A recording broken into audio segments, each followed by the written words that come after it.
por supuesto que sería algo muy positivo para nuestro país y mejoraría las condiciones de servicios, de educación, de acceso a la cultura, de acceso a la ciencia y tecnología. A mí me parece, ya como me lo estás planteando, sería extraordinario justamente. Por supuesto que no se puede llegar del día a la noche a ser un país de primer mundo, No, pero no se pero podría hay que llegar, tiene razón, hay que empezar con algo. porque si no se comienza, pues nunca se llega. Sí. Déjame preguntarte ya finalmente, para el próximo año va a haber una otra elección, revocación de mandato del actual presidente. ¿Sí sí a su continuidad o no? Sí, por supuesto. A ver, yo en lo personal tampoco estoy a favor en el tema de la revocación de mandato, porque el presidente ya tuvo pues un mandato del pueblo para No, que gobierne durante 6 años. O sea, lo entiendo, pero, o sea, tú estás en contra, vas a votar a favor del sí, pero no te gusta esa elección o consulta donde se le pregunte al ciudadano. No, porque entonces, ¿para qué se hicieron elecciones? Ya votamos para darle el mandato por 6 años. Ya el pueblo le dio el mandato para que nos gobierne por 6 años. Yo estoy a favor que dure los 6 años. O sea, ¿por qué tener que volver a preguntar si es necesario que continúe o no continúe? Entonces, Imagínate que si esta oportunidad se nos hubiese presentado en el 2012 más 4, en el 2016 con Peña Nieto, no nos hubiéramos ahorrado mucho, o en el caso de Calderón también, no nos hubiéramos ahorrado muchos años de corrupción, muchos años de despilfarros, muchos años de muertes. ¿No crees que hubieras ayudado? Yo propongo una cosa que puede ser mejor y que nos puede ahorrar mucho dinero.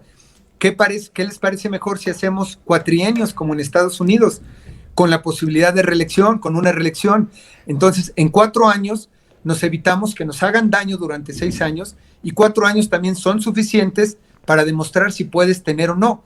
Pero no, me parece un poquito absurdo que votemos para darle el mandato a un ejecutivo durante 6 años y luego tengamos que preguntar si continúa o no.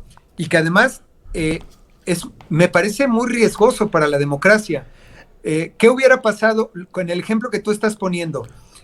Ya sea Peña Nieto o ya sea ahora que viene esta revocación de mandato, ¿qué pasaría?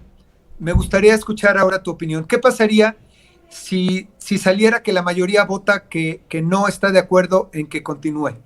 ¿Sabes Pues, lo que pasaría con el país, con la democracia, con el esquema, con el sistema financiero? Pero la revocación es un ejercicio democrático. La gente decidió que siempre no. Pero la revocación, si es una consulta, es un ejercicio democrático per se. A ver, sí, pero entonces, ¿para qué hacemos sexenios? Entonces, Mejor no hagamos sexenios. Te no entiendo. votemos por 6 años, hagámoslo cuatrienios. Te entiendo. Y que haya esa revocación de mandato, en lugar de revocación de mandato, sea reelección. Tenemos derecho a una reelección y lo cambiamos. La revocación de mandato es como si fuera una reelección, ¿no te parece? Sí, coincido contigo. En un hipotético de que dura 4 años, si tú estás frente a la boleta, todo esto hipotético, es el día de la elección, ¿voy a reelegir al presidente López Obrador, sí o no? En hipotético, la revocación de mandato. No, olvidemos de la revocación, creo que tienes ahí un punto a favor, pero imaginemos que son cada 4 años, o sea, 5 años, donde hay una reelección. Las hipótesis y el planteamiento que estás haciendo para saber cuál es mi postura, si yo le daría nuevamente o no, conteste a favor o conteste en contra, de todos modos terminas manchado. Pero ¿por qué no asumir consecuencias de lo que se opina? Sí te digo, no estoy a favor de la revocación, pero estoy a favor de que el presidente continúe hasta el final de su mandato y que se respete la ley, se respete la Constitución. Déjame insistir, en un supuesto, y coincido con lo que dijiste, debo ser sincero. No te voy a contestar el supuesto, porque conteste lo que conteste, de todos modos será usado en mi contra. ¿No es muy cómodo no querer contestar? ¿No asumir posiciones y asumir los costos de cada decisión? No, yo tengo todo el derecho de responder lo que quiera. Claro. Tú puedes preguntar lo que quiera, tú estás haciendo una pregunta hipotética. Claro. Y por eso no te la voy a responder. Perfecto. Porque conteste lo que conteste, será usado en mi contra. Fíjate lo que te estoy diciendo. Estoy en contra de la revocación de mandato porque estoy a favor que el presidente termine su mandato que le dieron los ciudadanos por 6 años. No tiene, desde mi punto de vista, no tiene ningún sentido el preguntar si quieren que continúe o no. Y yo te hice una pregunta, ¿qué pasaría si saliera bueno, hablando de la administración de Enrique Peña Nieto, ¿qué hubiera pasado si hubiera salido en contra? ¿Qué pasa? Hubiera salido Peña Nieto, si hubiera tenido que ser el secretario de Gobernación, si hubiera tenido que llamar a unas elecciones. Exactamente, llamar elecciones, una desestabilidad económica, desestabilidad social, costo económico, o sea... ¿Las elecciones es desestabilidad? Vamos a hablar de realidades. ¿Qué es lo que va a pasar? Vamos a suponer, ahora yo te hago una pregunta hipotética. ¿Qué pasaría si sale que en estas votaciones donde va a estar justamente el tema de la revocación de mandato para la continuidad de nuestro presidente, sale hipotéticamente que la gente vota en contra de su continuidad? Es un escenario posible y en ese caso... ¿Qué va a pasar? El secretario de Gobernación...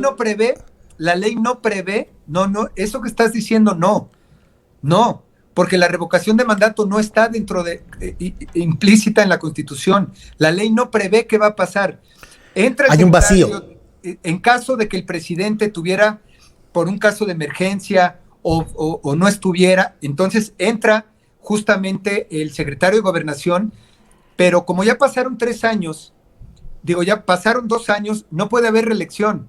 Eso que estás diciendo no existe. Después de 2 años, si un presidente se ausenta por cualquier motivo, antes de los 2 años, entra el secretario de Gobernación y se vuelven a hacer las elecciones. Después de 2 años, entra en función el secretario de Gobernación y los diputados y el Congreso tienen que elegir el presidente.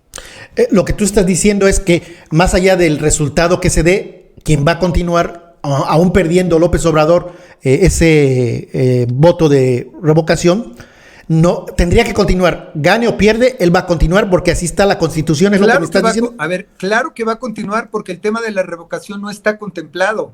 Claro que va a continuar, gane o pierda, va a continuar. Entonces la revocación. ¿O qué va a pasar? ¿Va a ser vinculante y va a renunciar porque la gente vote, si llegara a votar en que no quieren la continuidad? Ahí sí, tú sabes mucho mejor que yo. Yo lo que tengo entendido que él lo ha dicho. Si la gente quiere, y de hecho llama, si la vota no me quiere... Hipotéticamente, yo sé que va a continuar y va a salir positivo. Claro que la gente quiere que continúe, pero te hago la pregunta hipotética. ¿Qué pasaría? Eso de que entra, él renunciaría. Ok, salí negativo, renuncio. Él en el momento de renunciar, ¿sabes lo que pasaría? El Congreso tiene que elegir, tiene que ser entre el presidente del Congreso o el presidente de la... ahí tendríamos que, el próximo Congreso tendría que elegir y ver quién sería el presidente.